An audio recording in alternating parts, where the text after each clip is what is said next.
Harrison, you're very welcome to the podcast. Really looking forward to the chat. I'm not sure if we're going to have enough time because every time I see or hear about you, it looks like you're doing 1,000 things. So I'm not sure if we're going to get time to cover it all. That's all right, Rory. No one knows I'm in here right now, so it's going to take them at least an hour to come and find me. Good stuff. I think you're in the middle of a crowdfunding campaign as we speak, and it looks very impressive. I have to admit, I just found out about it, so I will donate, and I'll encourage everybody else to donate. But can you tell us a bit about that? Yeah, of course. So the crowdfunding campaign is with our not-for-profit Common Knowledge, which we've been running for this year so far. And Common Knowledge is the evolution of Build School, the program that I was running on my own before we became the social enterprise that we are now. And what we do at Common Knowledge is teach people building skills. We teach them kind of how to do things around the home and within their life to give them a little more autonomy, but also to make sure that they feel like they can achieve the things that they want to do, that they can create the life that they actually want to live, and that they're not beholden to needing someone else to come and build the thing for them or cook the thing for them or fix that piece of clothing or furniture for them. And so we've started this crowdfunding campaign to purchase our new headquarters, which is going to be up in the Burren. We're taking over the Bog Hill Centre, and it comes with 50 acres of land and all the buildings and everything we need to run our Build School and Common Knowledge programs from that new site. And it's a lot better than what we've got right now. You know, it's got the beds, the commercial kitchen, the dining halls. It's got the land that we can explore, so we can really start expanding on our permaculture side of teaching, which we haven't really had the opportunity to really dive into yet, because we're working from my backyard at the moment. And yeah, it's an exciting step forward for us. It is exciting, and the Bog Hill Centre seems perfect. You know, I've been there several times, and a good friend of mine got married there, and there's all sorts of community has happened there over many decades now, I think, or several decades. And it feels perfect that you guys would become the new trustees in essence, and to take that spirit forward in a new guise. Yeah, it really does feel like we're kind of picking up the baton from Sonia, who's been running the Bog Hill Centre up until now, and in a way doing a continuation of a contemporary version of the work that they have been doing for 30 years, and just making sure that it's relatable to what the community needs right now, the problems that the community is facing right now, as well as trying to be as adaptable as possible for whatever's going to come in the next few years. Yeah. And I love that you said, I think you said we will do this and it is going to be this. There was no like if or maybe or might. It was very determined language you were using. Yeah, I guess that's how my brain works. You know, that's how we get to wherever we're going to get to, is that there aren't any other options. And I think I guess it's like a strategy I use to make sure I get to where I'm trying to get to, but it's also to make sure that I funnel all my energy to this thing. You know, that this is the path that we're going on. If I'm trying to achieve two goals at the same time and they aren't heading in the exact same direction, then I know I'm not going to do either of them as well as I could, and they're not going to succeed as well as they could without energy. Yeah, I was actually watching a documentary about famous All Black rugby player Richie McCaw, and there's a lot of that there's commonality with sports psychology and essentially winning the game. What are you setting out to achieve? How do you get it done? So a degree of kind of positive psychology, and maybe in a new age capacity, almost like a manifesting type thing. But then I'm wondering, from a construction point of view, like if you're sort of building a structure on one side of the house, there's no point in going over to the other side and trying to do the floors at the same time. So it sounds like there's... Well, it's tricky, you know. It has to be a balance. You know, I get accused of having tunnel vision because of this way of trying to do things, which is, it's a bit of a negative slant on this idea. And I think what it is finding the right balance of of having a focus, having a clear path of what you're trying to achieve, but at the same time being agile enough to know when something's not working anymore, or know when you can't make progress on this path anymore, you can pick up the next thing. Almost having your contingency plans there ready, waiting, so that you can use whatever energy you've got, whether it's your own physical energy or whether it's time, or whether it's the 30 people we've got on site learning how to build. Having these contingency plans ready to go is kind of the secret ingredient to keeping everything moving at all times.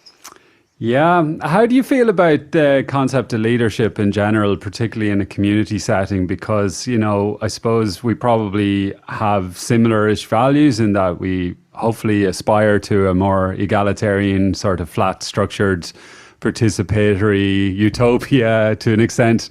You know, more like a world where everybody is more involved and has more of a say. But at the same time, there is a reality around leadership on sites, on projects, in organizations, and getting that balance right. Is it something you've kind of spent much time thinking about or adjusting to, or how do you feel about it all? Yeah, it was never something I was never trying to be a leader of any of these things. It's one of these roles I think that you end up in a lot, when I guess in a lot of cases I'm the person who's happy to make the decisions and happy to kind of take the responsibility of those decisions going wrong. That's probably the scariest part about leadership. Is it's great when you get all the rewards and accolades when things go right, but you've kind of got to be ready to wear it when things go wrong as well. And that's a hard thing to manage. And that's the only times when I really think about leadership, is when it's going wrong. When it's going right, everything's very smooth, everything's working, everyone's working together. Yeah. And then when it stops working, I have to start questioning how we're doing it. Why isn't it working? Why isn't it flowing between the team? Or why isn't it flowing between the team and the participants who we're trying to engage with? And there's no short answer to it really, but I think there's a really fine line with leadership between telling people what to do and showing people what we could do if we did it together. And it comes from, like, I guess I have a very clear vision of what I want to achieve and the kind of life that I want to live and the kind of life that I think is possible. And I know that that dream is scalable. So the more people that do it, the more of us that can live that kind of life that seems enjoyable and affordable and sustainable to me. And that's different from looking at the community as a resource and seeing what we could potentially do if we worked as a machine, and if X person did this thing and Y and Z and all of that. Yeah.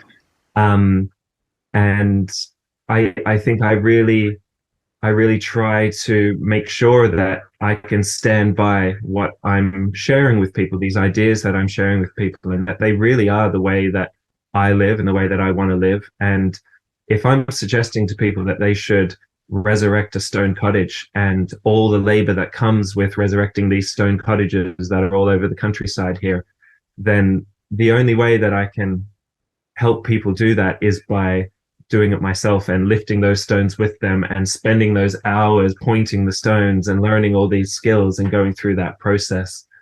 And that's not really active leadership as much as knowing that we can do these things and doing it together, helping people along the path as much as possible, whether I have experience in it or not. My tunnel vision can sometimes help me get us all there a little bit better or a little bit faster, because there's less doubt about whether it's possible or not. I often reference my my maternal grandmother's side, where I'm sure you've heard the Irish language term mehel used quite a bit in your work, and that idea of collective sharing and resourcing and working together, exactly what you're talking about. That my grandmother's house in East Galway, they would have grown up with very little currency, as in hard cash or money. Yeah. And it was very much almost a semi-barter economy, which it would have been in much of the world and still is in some parts of the world. and was for thousands and thousands of years before then. So we've made this kind of quantum leap, and in many ways we tend to refer to it as progress, but there's some question marks in that, particularly when the very ecosystem we're using for our resources is depleting beyond a restoration point. So it strikes me that, what you're proposing now to some people might seem new and innovative. It's really very ancient and traditional, and it's what humans have known for many generations. Yeah, absolutely. And we bring people in with the promise of sharing knowledge and skills and community. And it's easy to understand what knowledge and skills are, but what's community? Like, how do we share? How does Common Knowledge as an organization share community? And what we're doing is we're bringing people together, and we're showing them how they can be more valuable members of their community, rather than teaching them what they can get from their community, what they can get out of having access to a community. We're trying to teach everyone and give everyone the skills and the knowledge that they need to be more useful members of their own community. And the more you put into a community, the more you get out of it. Absolutely. And what's naturally happening out of the Common Knowledge program is that people are coming together with the filter of wanting to find some alternatives to creating their own home and their own path towards shelter and housing security. And they're meeting 31 other people when they come to one of our courses who are all at a close to similar point. Everyone's at a slightly different point in that journey, but they're meeting people who empathize with the thing that they're trying to achieve. And then they're connected with the entire network of anyone who has ever come to one of our Build School programs. So once they come as a student, they're then connected with the 700, 800 people who have come over the years. And we've had students put out basically call outs for people to come and work, to throw a mehal kind of party. I don't know how to use the word in the English language very well, but to host these events where everyone comes together. They supply lunch, they supply beers at the end of the day, and they get everyone's sweat and training and work together while they learn together. No one's claiming to be an expert in those settings. These are people coming and learning together by doing. And they have a common thing where they've all learned some of the theory and some of the practical things with us at Common Knowledge first. And then we've heard about these groups going and taking those skills to people who have never interacted with Common Knowledge before. So they're taking it outside of the network, and as a group are enjoying this freedom to learn and try things out, because for themselves, they're all in the learning process still. Every bit of work they do is adding to their own knowledge base for their own projects, and they're getting to help other people while they do that. And for me, from my understanding of this word Mahal and what it means and what it meant for a community, it's really putting value in knowledge and sweat again, and not just currency. And it's using those items as barter objects, that we can gain knowledge and give sweat at the exact same time. And kind of be winning on both fronts. It's a double win for us when we get to do that. Absolutely. It's like a virtuous permaculture system that keeps giving and restoring itself at every level.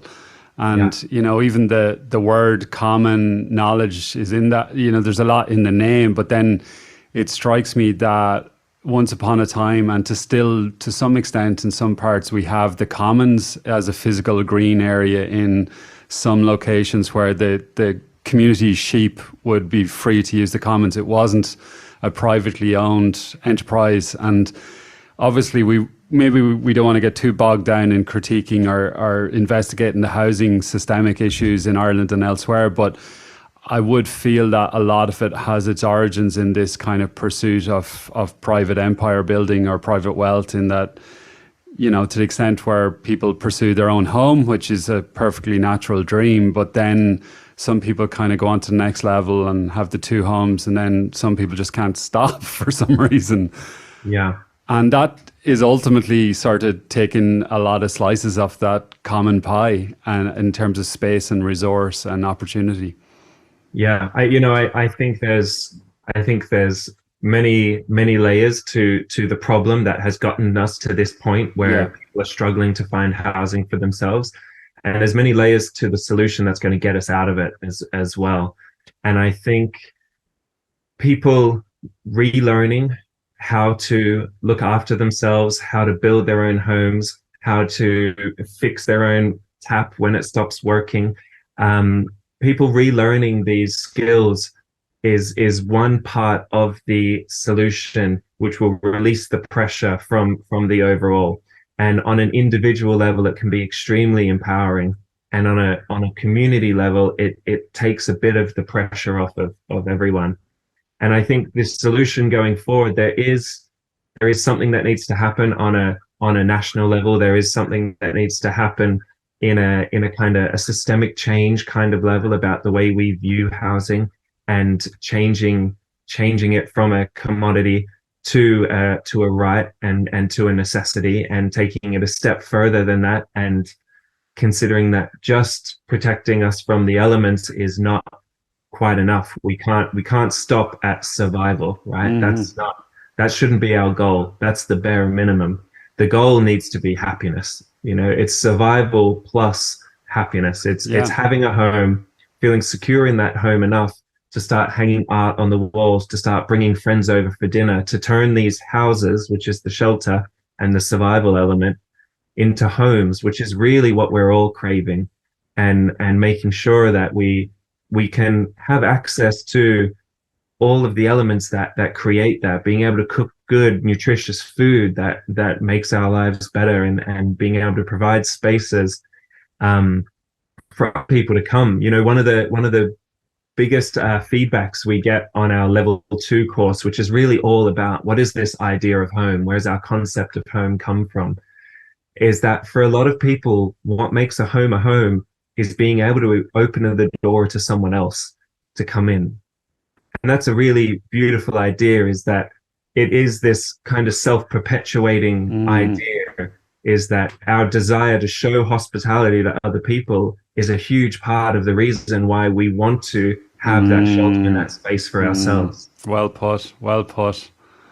Yeah, that really speaks to that collective need at a psychological or a spiritual level, that humans need each other beyond the material world, that we're ultimately become isolated and lonely. And I think we've got many challenges, one of which is a mental health sort of epidemic at various levels of stress, anxiety, depression, right up the spectrum. And a lot of these challenges, there's no one panacea as such, but this way of thinking and working that you're talking about ultimately has inbuilt healing mechanisms within it that provide a sort of a communal framework for mutual aid and support at even the level where somebody becomes bereaved or is going through a very dark period in their life, that they are now part of this common knowledge view of the world. Whether they ever hear about you or common knowledge, it almost doesn't matter to some extent. Yeah, absolutely. Yeah. And it's so important that we create those opportunities for us to give back to our community, which requires us to start valuing knowledge again, valuing learning things for ourselves. I think we're again dealing with this very fine balance where, as a community, as a society, we have certain things that we call rights and that we expect to be provided for us, like electricity run to our house or water coming out of our taps. But these ideas can get taken a little too far, and we start to create this thing of learned helplessness, where we don't think that we're able to learn the thing to satisfy the need to fix our own problem. We don't think we're capable of doing this thing, or we're so scared of getting it wrong that we don't try in the first place. And it can be as simple as the power not working in your house, and whether you should go and check the fuse board or whether you should just call an electrician right away. Yeah. Right? It can be something as simple as that, or it can be something a lot more complex, like, am I even allowed to build my own home? I'm a human. I'm a citizen in Ireland. I have a piece of land. I can't afford to pay someone else to build this place for me. Am I allowed to do it? And where do I find the answers to those Yeah. questions? And then if I am allowed to do it, could I ever do it? Is it something that I would be able to do?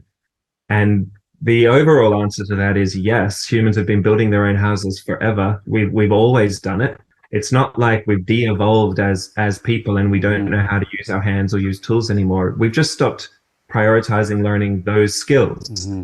And all we're really trying to do at Common Knowledge is bring back the skills that we have started to forget before we forget them for good. These are the skills that our grandparents had, our great-grandparents had, our uncles, and some of our parents still have them. And before we lose these skills as a society on a whole, we need to start bringing them back into the commonage, into this common land or this common resource that we can all pull from.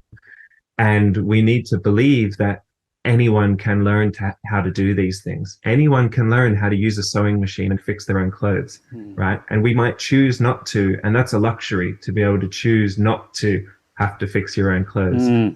But we can do it. And that's the first step, you know, is that everyone out there can build their own house if they choose to.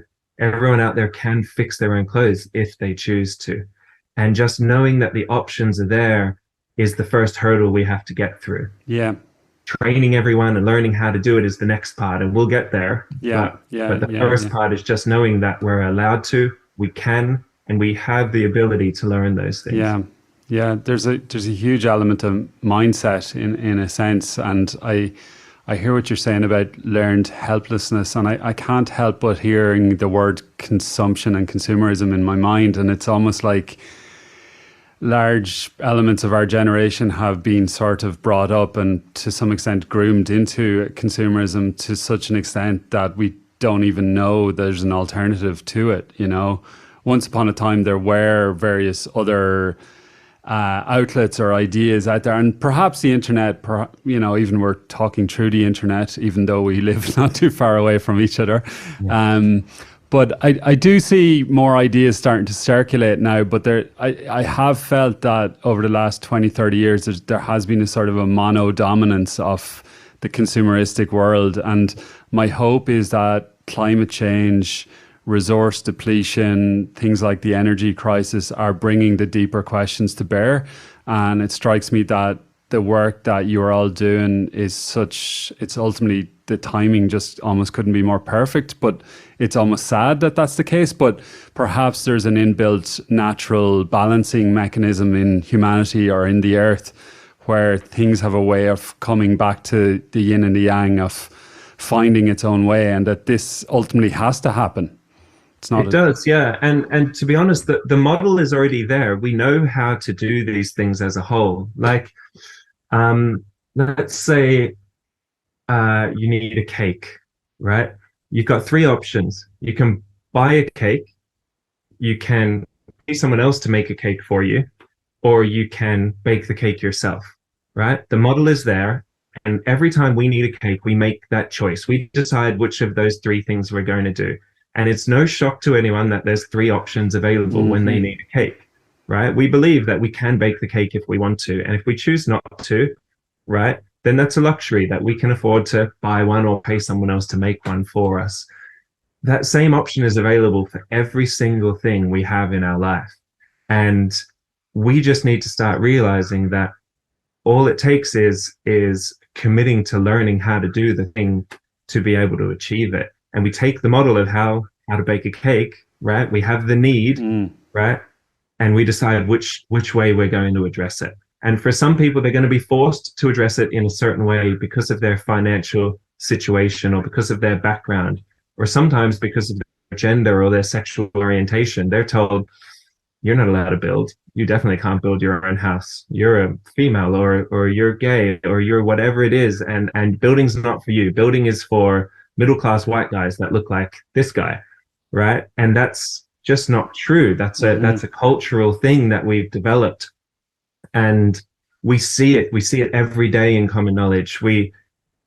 So in Europe, 97% of builders are male, that doesn't really come as a surprise, right? But over 50% of our course participants are female, because this is a place where you're allowed to ask questions and you're allowed to be wrong, and you don't have to show how strong you are or show how smart you are to the person next to you, because this is a place where you're meant to ask questions and you're meant to kind of be wrong at the beginning, and we're all here to figure it out together. We're here to work through all of those ideas. And there's this beautiful like vision in the future where once we all can accept that we get to make this choice about whether we bake the cake ourselves or whether we get someone else to make it, once that idea is set, then the knowledge is going to spread so much faster and so much wider than it is already. We have all the resources. We have the internet. We have access to every part of the world. We have access to the whole history of how we've done everything that we've done up until now. And it's really the fear of failure that stops us doing it. You know, the fear of failure is what feeds the learned helplessness.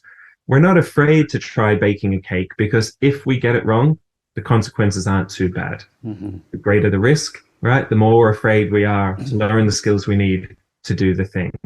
And we need to start creating a culture where it's okay to be a student again, even as an adult. It's okay not to be the best or to be perfect at these things that we're trying to do. It's actually really important that we go through these learning processes, because the only way we learn is by making mistakes. And if we can create a good pattern of learning and sharing, then those mistakes are going to happen, and they're going to happen in places that are safe, in ways that are safe for everyone to learn from and get better at sharing those ideas. Lovely. Well, very well put, Harrison. I'm sure it comes up a lot and perhaps becomes a sort of a bit of a cynical refrain sometimes from some people that, you know, that even going back to the cake idea, that the luxury of going to buy the cake, some people would see that there's a luxury of being able to make the cake in terms of their time. And so it seems like that one of the things the convenience culture offers is you're time poor. So we're going to give you this thing. It may not be very nutritious, but here it is.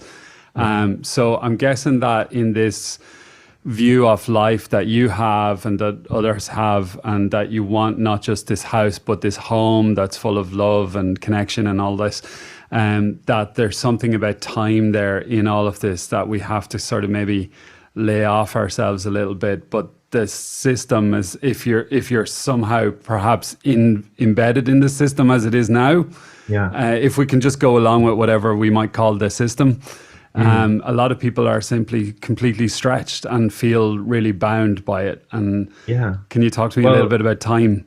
Of course, yeah. But maybe it's because I'm a builder, but it all comes back to this same point, and it all comes back to what we can do ourselves and what we need other people to do. So why are we all time poor, right? That's the question. If time is the thing that we're all lacking, it's the resource that we value the most that we don't have any of, why do we need time? What are we spending all our time doing? And usually we're spending our time making money, right? We need to make money because we have all these things we need to spend money on, right? But the biggest expense that we're ever going to have in our entire life is probably our house, right? It's our shelter.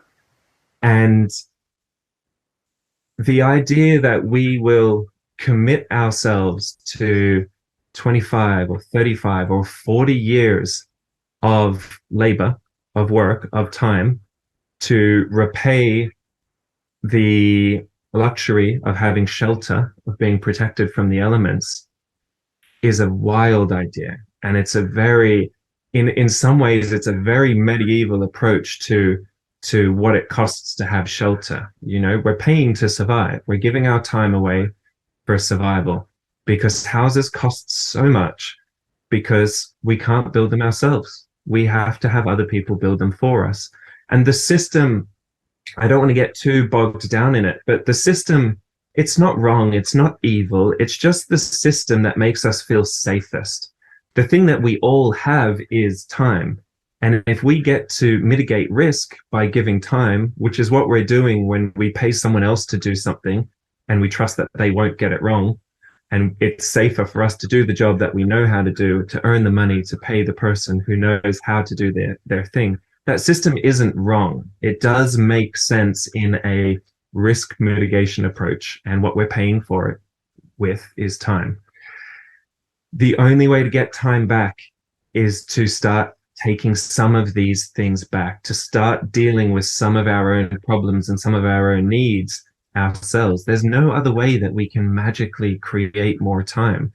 We can only have more time by spending less money, and we can only spend less money if we start doing more things ourselves and start consuming less, right?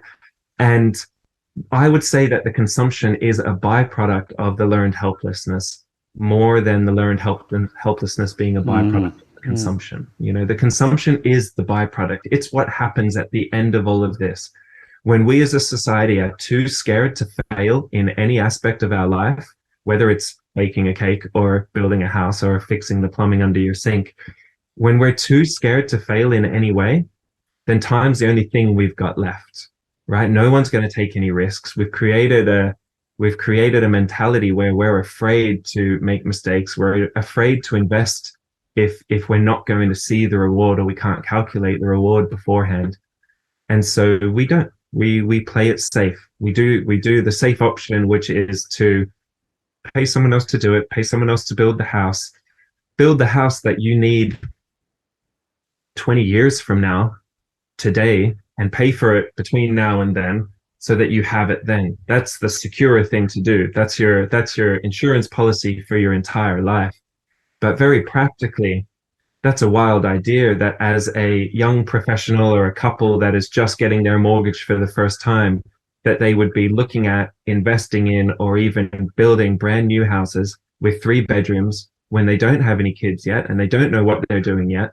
And then we've got people on the other end of that spectrum whose kids have moved out of home, they're retiring, they want to downsize, but there aren't any houses that they could downsize to. And there's this kind of tragic, almost miscommunication. It's like ships passing in the night. Everyone's missing each other in this opportunity to create housing for the situation we're in right now, whatever that is. And for some people, they need a studio apartment, right? And they shouldn't have to live in the middle of the city to have a studio apartment. We should be able to have small homes out in the countryside, and then grow those homes as we need them. As the kids come along, as the grandparents come to visit, as we want to throw a wedding, we add on the extra bathroom. We have big conversations in the kitchen, and we argue over glasses of wine about where the new kitchen's going to go and where the window's going to go. This is what makes it a home. This is what makes it different from shelter. It's making sure that it is meeting our needs today, because the things we need today aren't the things that we're going to need in 10 years or 15 years. They're different. Our hobbies are going to change. We're going to change ages. There's going to be kids, or kids are going to leave. And the dynamics of us change. And our houses are always going to be a reflection of us. They're going to be reflecting what we value and what we spend our time doing and what we need. And we can miss the present if we spend too much time looking at the future and planning for the future. There's a lot of what you're talking about, ultimately it points to each individual taking the reins here at some level, at whatever level they feel they can at this point, and working from that point. And then the community keeps strengthening and building and inspiring and encouraging and so on. And then at the other hand, you have very real forces such as Clare County Council or Irish National Housing Policy, and they actively work to prevent people doing X, Y, and Z. And, there's a level of empowerment. I suppose you're into a threshold of what is the law and what's not the law. But at some point, we need to seriously engage, or they need to engage you and others in the change that's needed at the national level, at the council level, at the planning level, that they have to ease up on some of the binary thinking. I really don't believe that the planning department at any level are actively trying to stop people creating their own home. Yeah. It's not that. They're not trying to stop people getting into shelter. That's not their goal, right? We just all have different priorities, and the planning department's priorities are different to our priorities as an individual. As an individual, in most of the cases, we're trying to create a home that suits our needs, that we can build within our budget. That's our priority. The planning department's priority might be that you create a home that looks a certain way to suit a certain aesthetic in a certain part of the country. And because your priorities aren't aligned, as we try to achieve our goals and we have to ask permission to do that, we get knocked back a lot. We get challenged and we get countered at every level on that. From an overall point of view, the planning department has no say in whether you build your house or not as an individual. That's not their role. That's not their jurisdiction. Their jurisdiction is what kind of house you build, what it looks like, how it fits into the landscape, and where you build it. The people who decide whether you can build your home or not, in the end, are the insurance companies, because the system is that for you to get a mortgage, you need to have insurance. For you to get insurance, you need to have engineer's approval on your building. And for you to get engineer's approval, you need to build it in a certain way. So the step as an owner builder, if you want to build your own house, is that you engage an engineer to go through this journey with you, to tell you how to build your house. And the engineer will provide you drawings and provide you plans and tell you exactly what you need to do to meet the requirements that that engineer will certify your building. That satisfies insurance companies, which satisfies banks.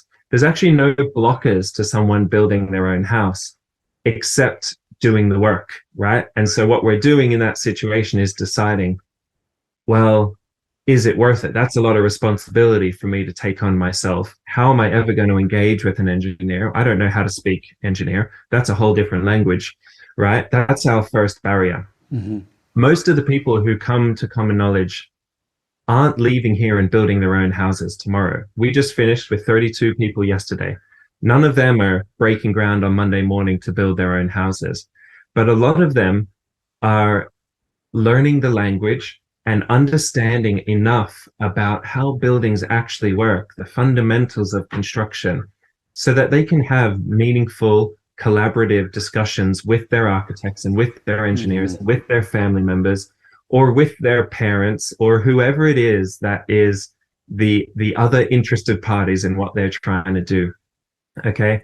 And just by learning enough to actually be able to engage in this conversation, we're reminding everyone that their opinion is valid when it comes to what their house looks like. No one should be telling them what their house should be, how it should function for them. There are ways that we can do it safely, and we have learned them over the years, and they're going to be encouraged and enforced when we're borrowing money off someone else to do it. If the bank is giving you money to build your house, it is totally their right to set the standard for which that house is built, because they own it in the end. And if I was lending money to someone to build something as well, I would want to have a say in how they were building it. I would want to make sure that it was going to last.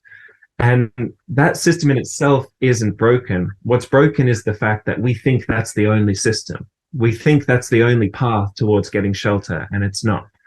And so what needs to change is that we need to start highlighting the other ways. We need to start showing all the ways that we can create shelter and all the ways that we can look after ourselves and each other as a community. Amen.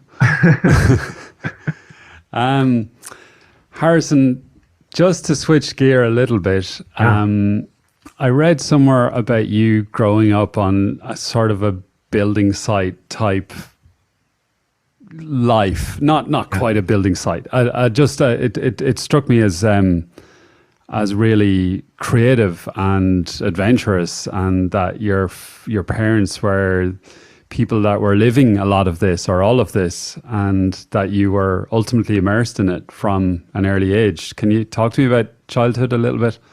Yeah, of course. You heard it right. I grew up completely on a building site. My parents are still, they're still around. My parents had completely normal middle-class jobs when I was growing up. My dad worked in IT and my mum was a bookkeeper for a small business. And they decided in Australia to build their own house. So they they bought a piece of land in a gorgeous part of Australia, very cheap in the early 90s. And they engaged with a prefab construction company who basically helped design the house with them. My mum and dad did the work with them, figured out the layout of the house. They did all the engineering work, certified all the walls, created all the pieces, and then delivered the IKEA kit to them. And they built that house. And that's what we did every day after school and every weekend was we went to the construction site. And I'm the youngest of three. And so I was 4 when they started building that house. And I would sit there and play in the pile of sand and the pile of gravel while they built the house. And they got it to the point where the house was enclosed, but a long way from finished. And we moved in because they couldn't afford to be paying rent and buying all the building materials they needed to finish the house. So we moved in, which is an easy thing to do in Australia, which is very warm and very temperate, and the climate isn't trying to blow you away all the time. And so we moved in, and as it happens, we got pretty comfortable with it not being finished, and we never finished the house. It took another 2 years before we ever put plasterboard on the bathroom walls. My bedroom was exposed stud-works that I could slip through and jump in and out of. The deck leading to the front door never had decking on it. It was just the joists with a few planks along it. And that was my childhood. You know, I was surrounded by a half-built house that got slowly more built as time went on. But once we had the shelter, the priorities shifted, and we wanted to go out to dinner more, and we wanted to go away on weekends, and we didn't spend every waking minute finishing the house. And what it meant was that it wasn't until I was 18 years old and they were selling that house that I finished that house. From being 4 years old and playing in the pile of sand out the front of it to being 18 and finally finishing the plan that was set in motion 14 years beforehand and finishing that house. And I guess my parents they believed that they could do it. They had no doubt that they could do it, despite not working in the industry, despite having no experience ever building houses before. They believed that they were able to do it. And you know, I've never really given them enough credit for that or talked about that. And that's not how they would identify themselves. They don't describe themselves as people who can do anything, but they needed a house, and this is how they were going to do it on the amount of money that they were earning at the time. And yeah, in hindsight, I guess I was really influenced by that. They never told me that I couldn't do anything. They never told me that I wasn't able to build something or that I wasn't able to do a certain career. And now it wasn't their aspiration for me to become a builder by any means. They weren't builders. They didn't see that as the best path for my future by any means. And I actually didn't mean to become a builder. That wasn't my intention either. I realized as an 18-year-old in Australia, which has some of the highest property prices in the world, that I was never going to be able to afford to buy a finished house.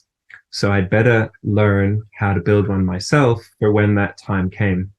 And so as an 18-year-old in Australia, I was working on construction sites, I was laboring, I was sweeping floors, I was learning what I needed to learn to work on a construction site. And then very quickly that ended up me doing more and more jobs and working in more and more areas until that kind of construction, that conventional in Australia, what was timber frame construction, got very boring.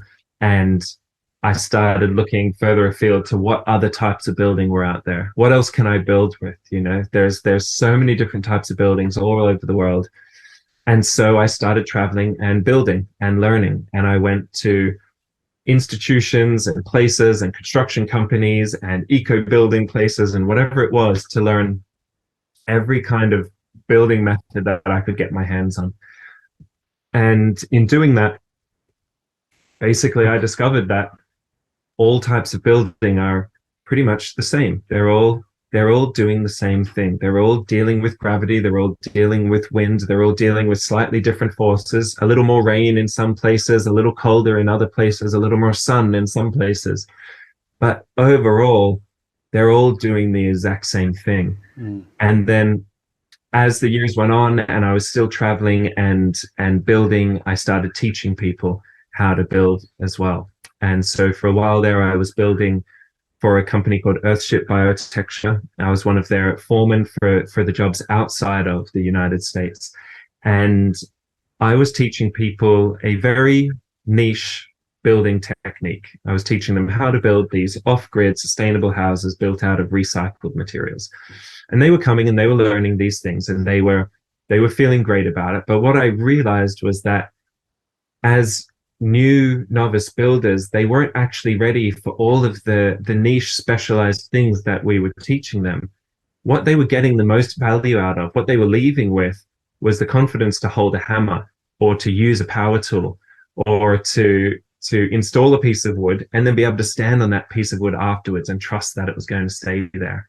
And that's really what informed what Common Knowledge is doing now, where we have specialists who work with us, but our job as instructors at Common Knowledge is to break down what we know into the basic fundamentals of what makes it work. And we teach people how to use hammers, how to use tools, how to create shapes that can hold us and can hold our weight, and how to do that safely in any material, whether it's timber or stone or concrete block. It doesn't matter, because everyone's got access to different things.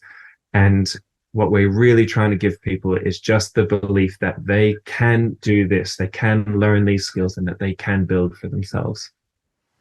Lovely. So there's a lot of the University of Life going on there, where you actively sought out your own curriculum, in a sense, that you went after the professors and the history and the culture that brought all of this here. And here we are in Clare. And I suppose I am curious, at what point did you become love struck and sort of the Irish romance twist entered the picture? And then how did that bring you to Clare?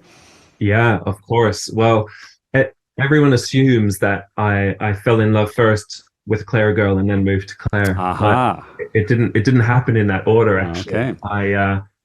I came to Ireland when I was between two jobs with this company, Earthship Biotecture.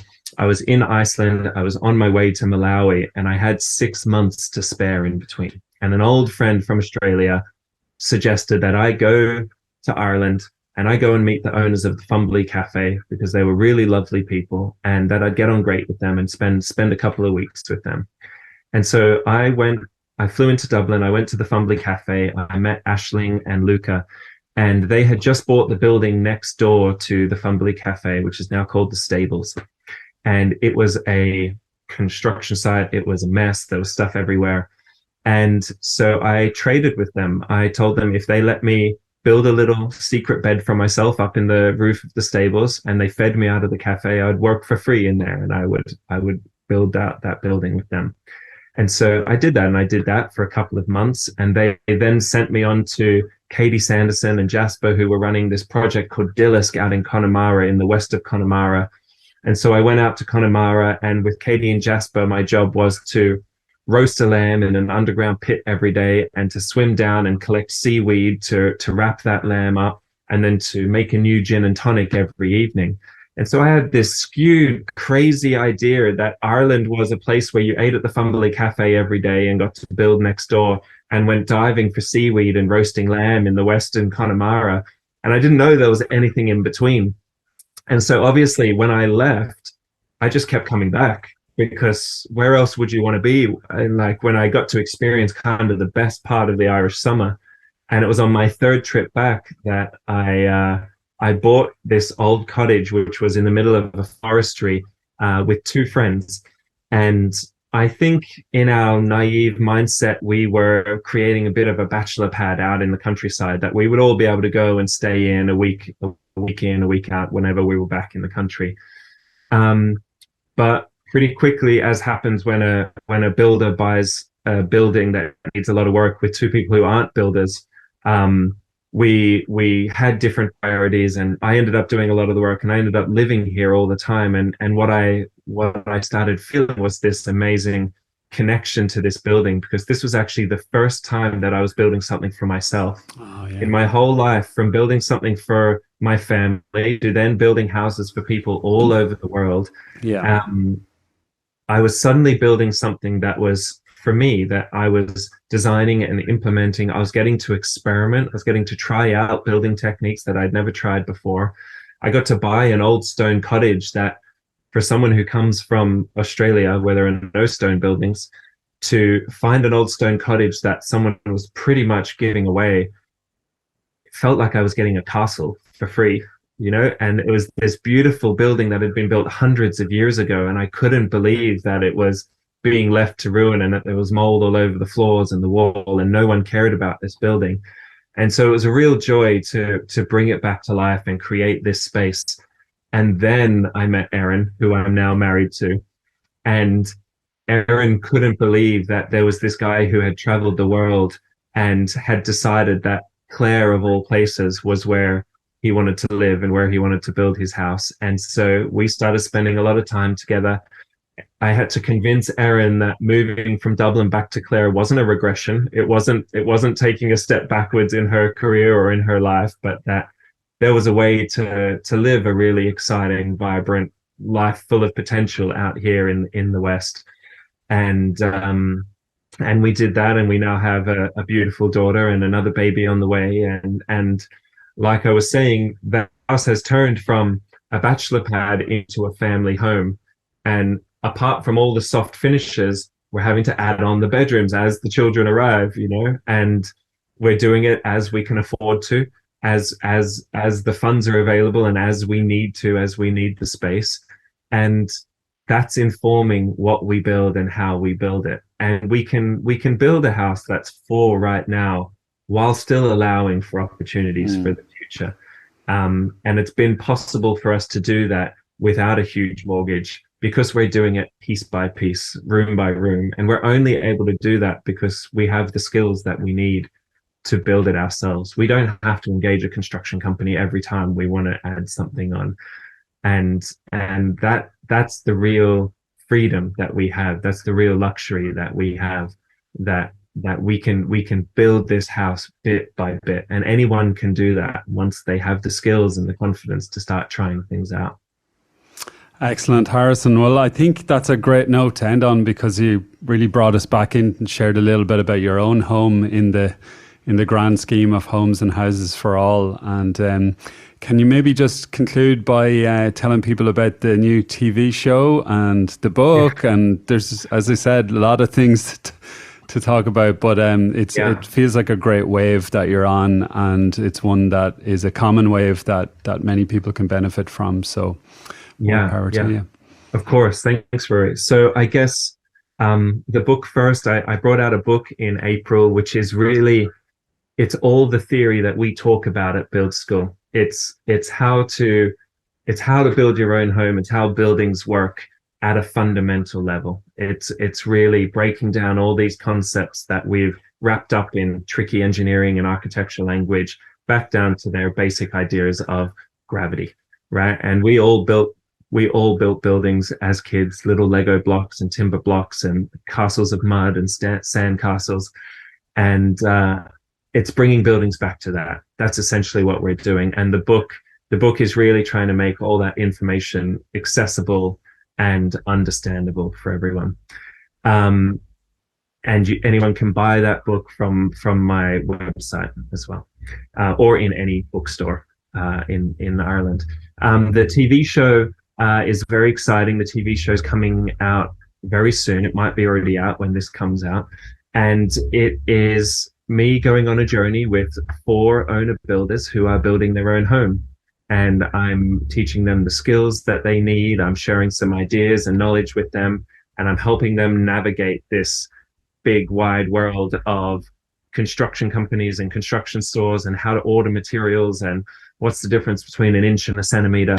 And we're doing it all in a show. And these people are building the most incredible houses for themselves that are exactly what they need, right when they need it. And they're doing it cheaper than I've ever seen anyone do it before, cheaper than I would do it.